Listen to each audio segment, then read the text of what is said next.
Welcome to the Brawn Business podcast.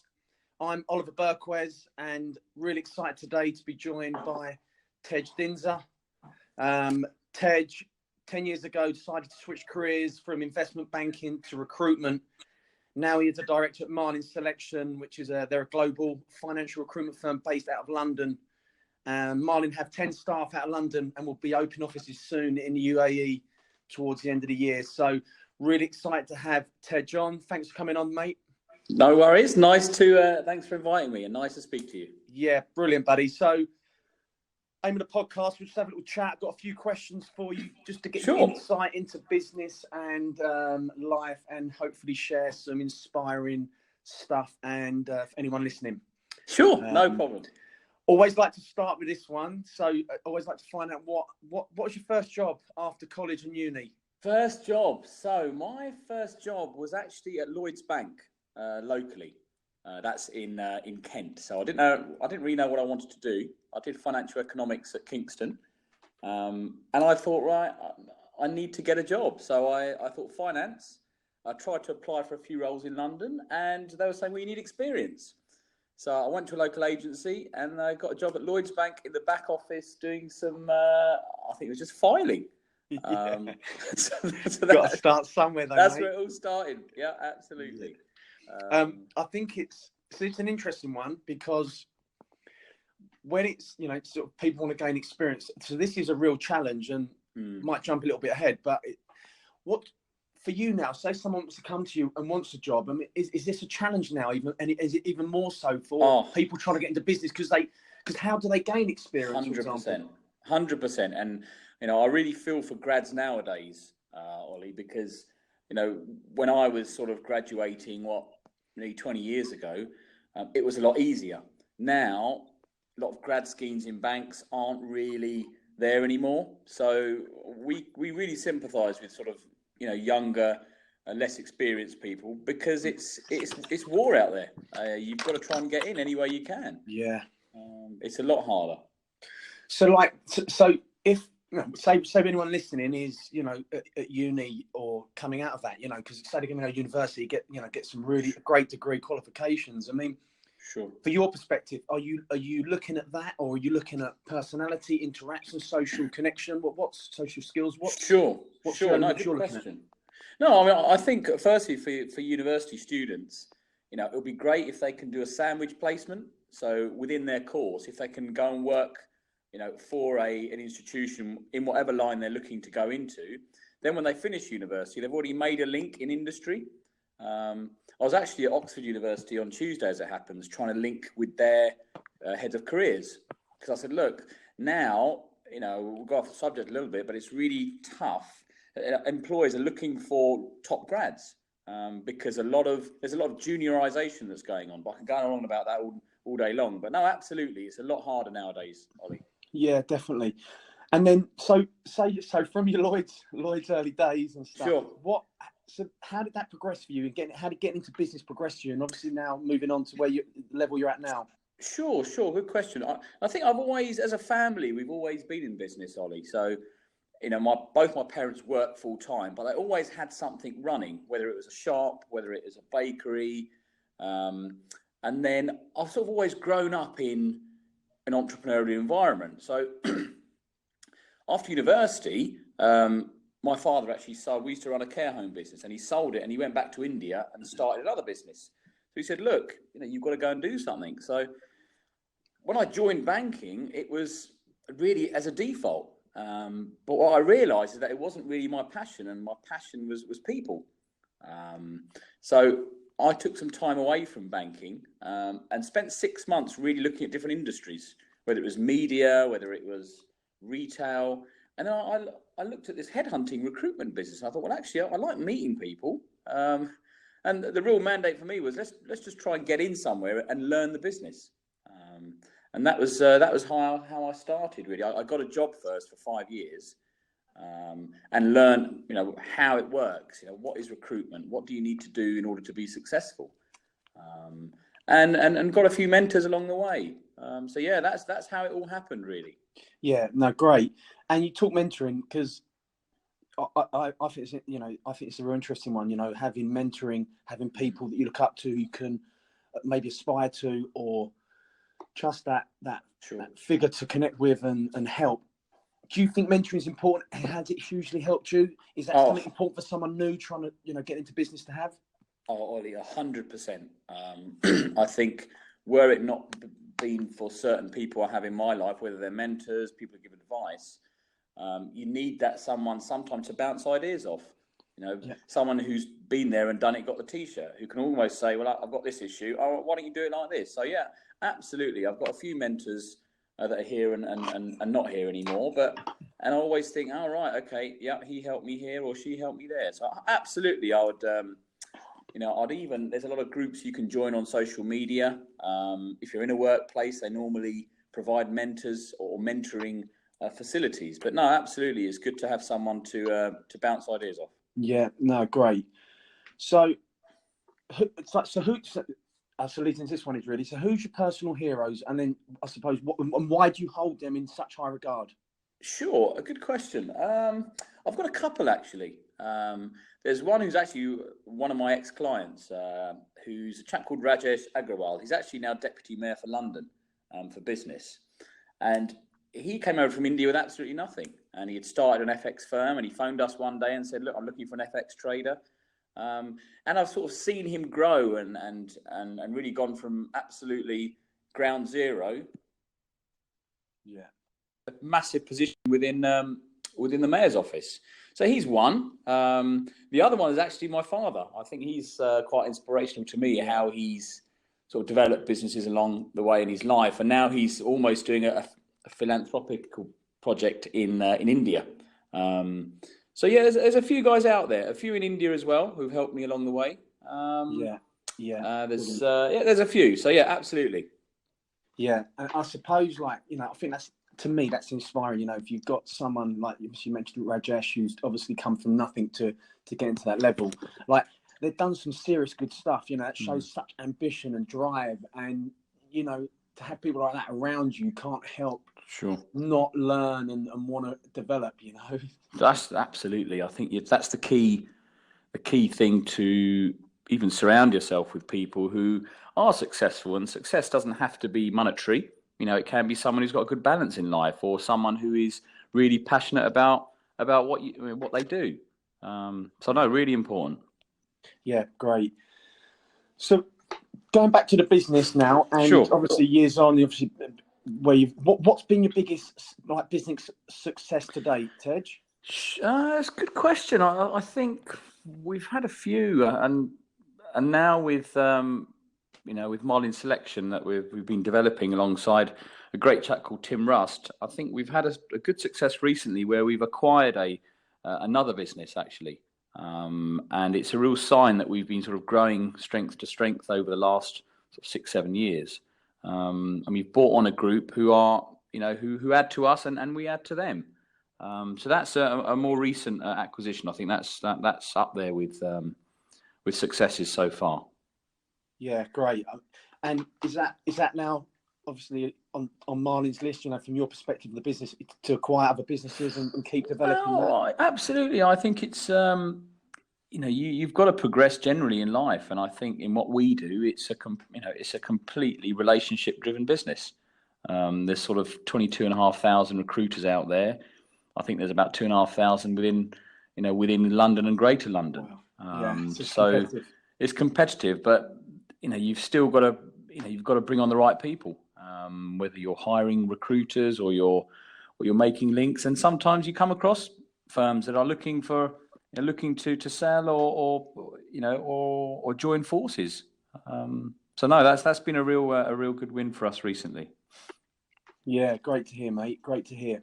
And then I think on the flip side, and I like asking this one because what's your biggest challenges about being in business? And I suppose the reason I like asking this is because nothing in business is ever winning and success all the time. There's always going to be failures. I know, mistakes, I'm always making, and for me, always learning from them. So I think where there's success, there needs to be challenges or mistakes. So I think there's, as you know yourself, that there's there's a number of things that are, you need to be aware of when you're running a business. I think it's a balance as well, balance of life. You've got to balance your family, your friends, people that work for you. And then you get the other headaches of sort of cash flow. And I think it's really is you've got to keep focused, and you've got to have goals, and set yourself goals, whether they're 5-year goals or weekly goals or monthly goals. I think there's a few things that you need to, I think in business you're tested every day. You're not just, it doesn't switch off after 5 o'clock or 4 o'clock whenever you go home. You're always thinking about, right, okay, how can we improve? So definitely balancing. I think you've got to balance everything in life. Definitely. And that you don't switch off, always looking at improving. I think that's such a good point to raise, Tej. And knowing you now, mate, and seeing the progress you made and, how well you're doing and stuff, is that I can only imagine, going home, always analysing, always looking at how you can improve and strive for more, because I think you need to. You just can't stand still, can you? No, you can't. I think if you do, I think it's got to be done within reason. You've still got to sort of have a life, but it's, I think sometimes things in life aren't necessarily taught to you. You've got to have, you've got to be born with them, or they're natural. And I think that, I'm always one to keep pushing myself and thinking, right, what can we improve? How can we, whether it's at home with the wife or it's in the workplace, there's always things I can say, why don't we do this better, or why don't we do that? So no, absolutely, you learn all the time, Ollie. Definitely, the time, mate. Definitely. So daily habits. Okay. What's your top ones? Do you have any? Daily habits. I think I get up. Well, I'll get up sort of 6-ish. I will always try and walk to the station. So that's a 20-minute walk. So that's my sort of exercise that I'll try and do sort of to fit it into my day. And then there's, work is always around London. You're always meeting people, clients, candidates. But as a habit, I think I try and get home at least sort of 2 or 3 days a week before sort of 7:30 to see we've got a daughter who's 6 coming on 18. So to try and see her. You got one of them as well. Yeah. Try and see her every night. So but no, so that's the sort of general. Try and do a bit of walking, and then sort of a bit of sort of football and golf, really. Yeah. So like with the 20-minute walk, were you listening to a podcast? Were you put music on? Did you have nothing on? Did you just sort of get yourself set for the day? Sure. When that involve anything? Yeah, it depends. I do listen to a few podcasts.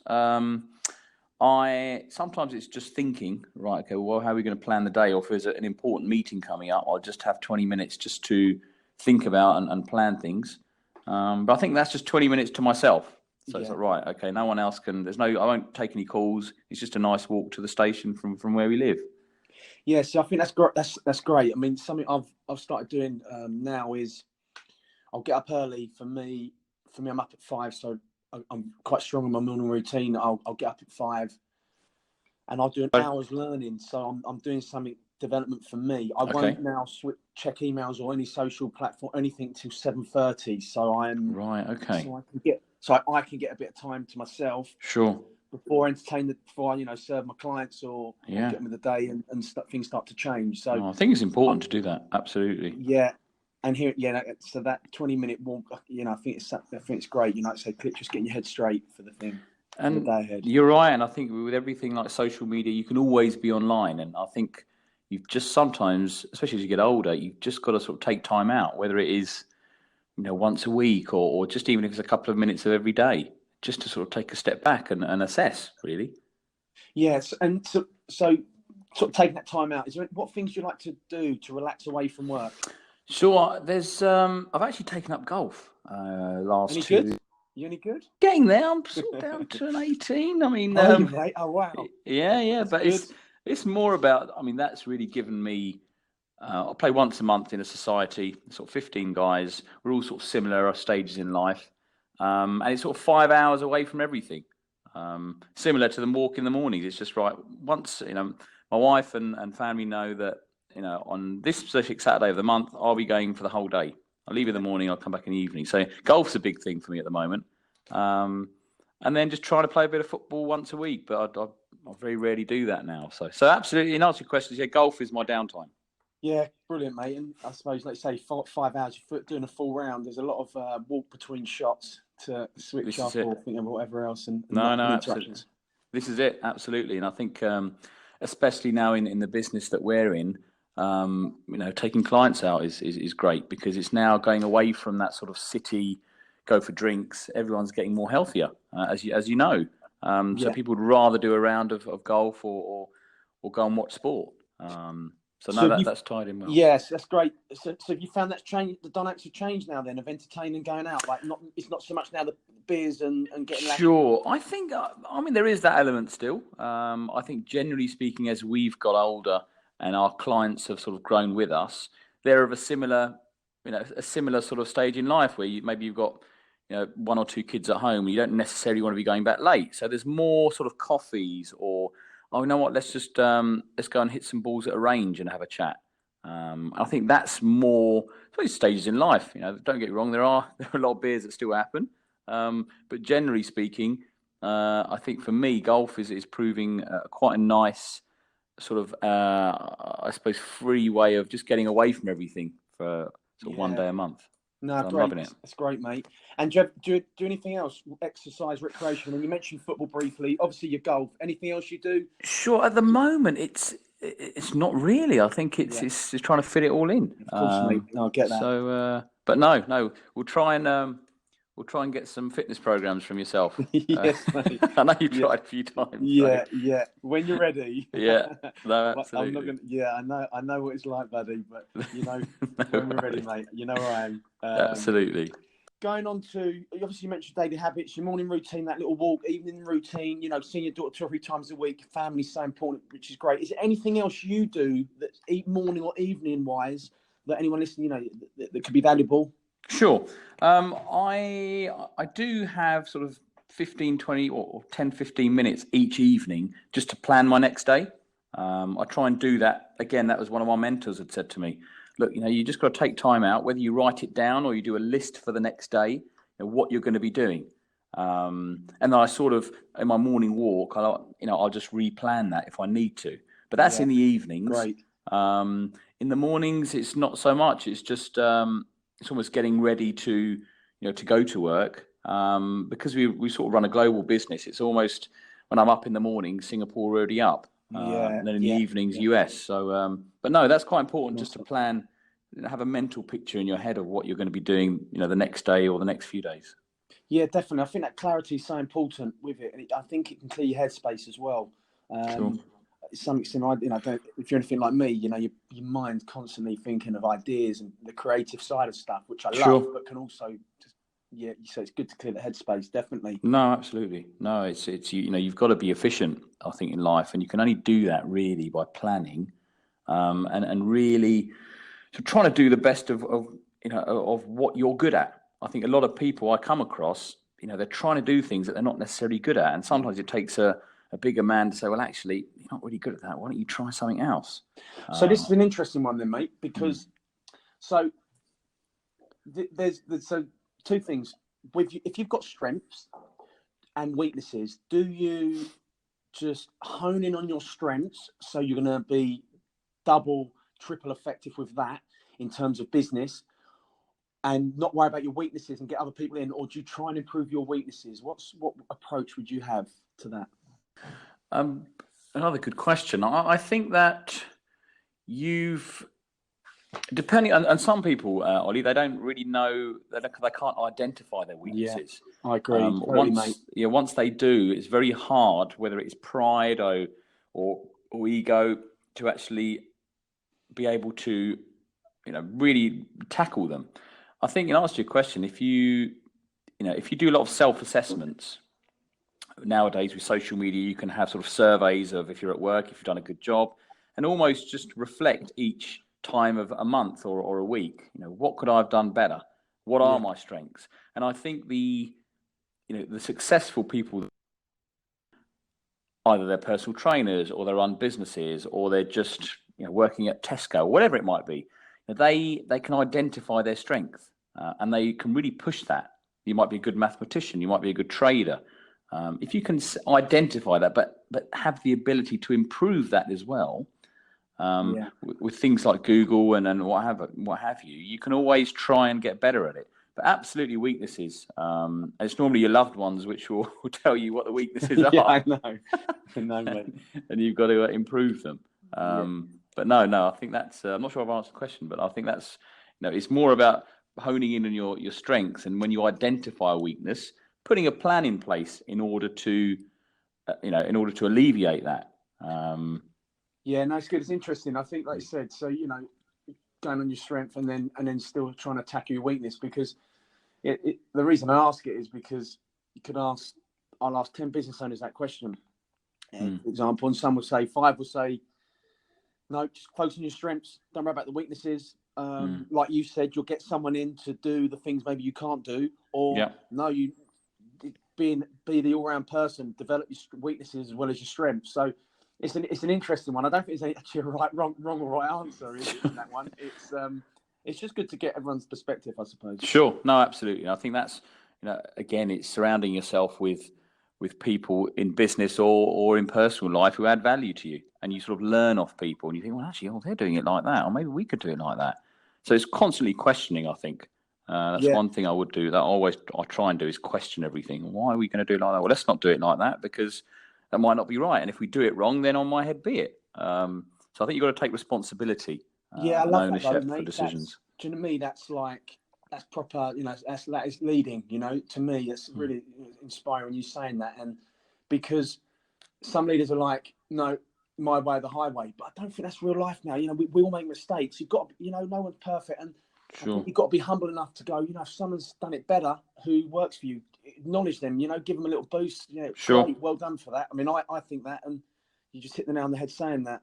No, I think you've got to, like you say, in life nowadays, it's, especially in the people business, you've got to identify.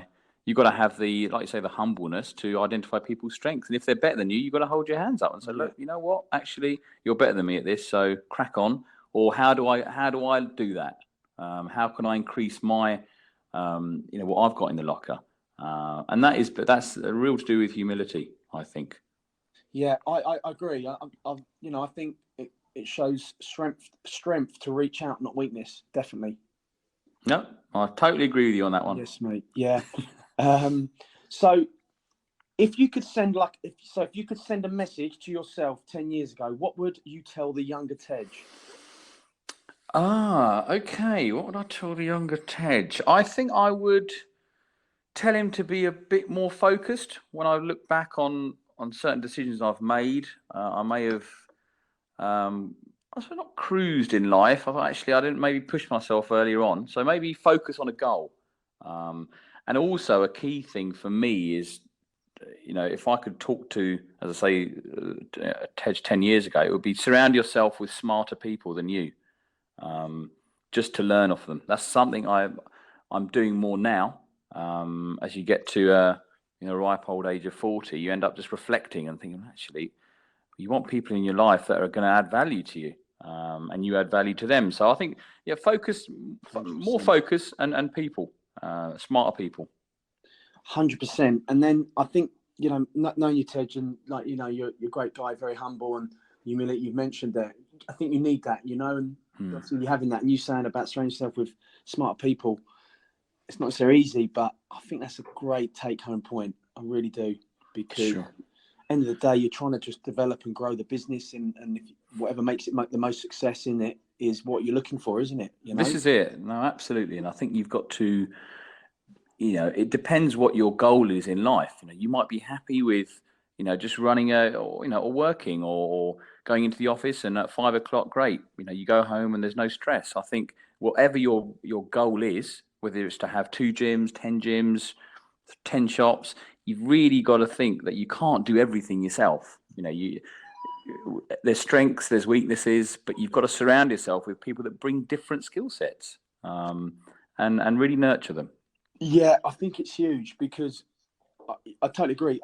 There's none of these successful people, Richard Branson, Bill Gates, whoever you want to mention, they've got a huge team around them. They might come across as the leader, the business owner or whatever, but they've got a huge team around. No one does this on their own. You can't be marketing and HR. Correct. sales. You can't be, leader, trainer. You can't do it all. So yeah, correct, 100%. No, and that again, that's just self-reflection, and understanding that you can't do everything. You've got to have the right people around you in order to do that. If that's what your goal is. 100%, mate. Definitely. Tej, what advice would you give to someone starting in your industry or looking to start in business?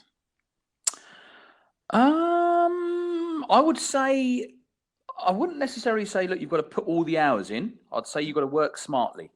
I think that I would give them, in anything you start, if it's in our industry of recruitment, you've got to be able to build relationships. You must be able to engage with people, because they're going to do business with you. They're not going to do business with what's on your business card. It's about human relationships and interaction. So I would say you've got to work smartly. Yes, work hard, but actually think. You've got to really take a step back each day and assess yourself. And also, I would hire the right people around you, and keep focus, keep your goals in check, and reevaluate your goals every month or every quarter. But definitely work smartly and build relationships. For me, they're the two things that are and key, not in only our business, but in any business.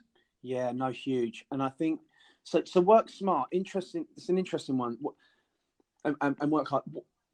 Could you sort of a little bit more around working smart? Sure. This is an interesting one, really, mate. Because it's sure. Is it the out? So I'd like to know a little bit more of your thoughts on that. Sure. No, and that's and that's where I go to all the great people that we work with, where it's not necessarily those that are going to be in at 6 a.m. and go home at 8 o'clock in the evening. Working smart. I mean, well, actually, look, we set we don't really have KPIs. We have financial targets. But I always say to someone, look, even if you make one call and it's the right call, I don't really care if you're sitting in a beach in India, for all I care. If you're in the office, if you're not in the office, with technology, you can be anywhere. So by working smart, I mean, well, actually making the right decisions. So having the right tools in your locker to make a decision and live by it. So, and that's where it's, working smart is almost understanding or fundamentally understanding people, and progression. Yeah, really, that's great, mate. Totally, 100%. And just last little bit on that then, mate, because obviously you mentioned building relationships. Sure. With the way the world is now, social media, smartphones, everything from your phone, do you feel that the relationships are getting lost? Or, because obviously younger people now only know social media, so is it fine? The fact that they use social media is great, but they've still got that social interactions. I completely agree. I think there is that, whether you call it the millennial, there is that element of hiding behind a text or a message or a Facebook message, and the simple interactions of picking up a phone and speaking to people or going to meetings. It is getting lost, and it's up to us to teach those younger generation to say, well, actually, look, no, it's there's still people here. There's not robots around yet. I'm sure there will be, but there is definitely an element of I'll say to a lot of our, the younger guys in the office, have you spoken to this person? Oh, no, we sent them a message. I'll say, no, you've got to speak to them, because so much more comes out of human interaction rather than sending someone a text, which can be conveyed in so many different ways. Yeah, 100%. So it is getting lost. Totally, 100%. Cool, buddy. Just the last thing I always like to ask people coming on is, what's your favourite quote or word you live by? Okay. So there is a quote actually that I heard a few years ago. It was by a chap called William W. Perky, and I always sort of keep it in my mind. And it's a very short quote, and it says this: "It's love like you'll never be hurt, sing like there's nobody listening, and live like it's heaven on earth." And I have that in my mind. So that's a quote that I love that. Love that. Love like you, love like you'll never be hurt, sing like there's nobody listening, and live like it's heaven on earth. I think you can't go wrong. Nah, mate. That's a great quote. Listen, Tej, thanks so much for your time, mate. No problem. Brilliant, and to get your insight. Obviously, I will sort of this when it goes out. Obviously, it'll be shared on LinkedIn and stuff. So if there's anyone that wants to connect with you, I know you're on LinkedIn. What platforms you're on, and how can they sort of reach you? Sure. I mean, there's LinkedIn, there's our website, marlinselection.com. We're on Instagram, Snapchat, all the usual sort of social media channels. But normally it's just getting my number and giving me a call. Great stuff. Tej, thanks again, mate. No problem, Wally. It's been an absolute pleasure. Thank you for having me on. Thanks, buddy. Take care. Bye-bye. Okay, thanks.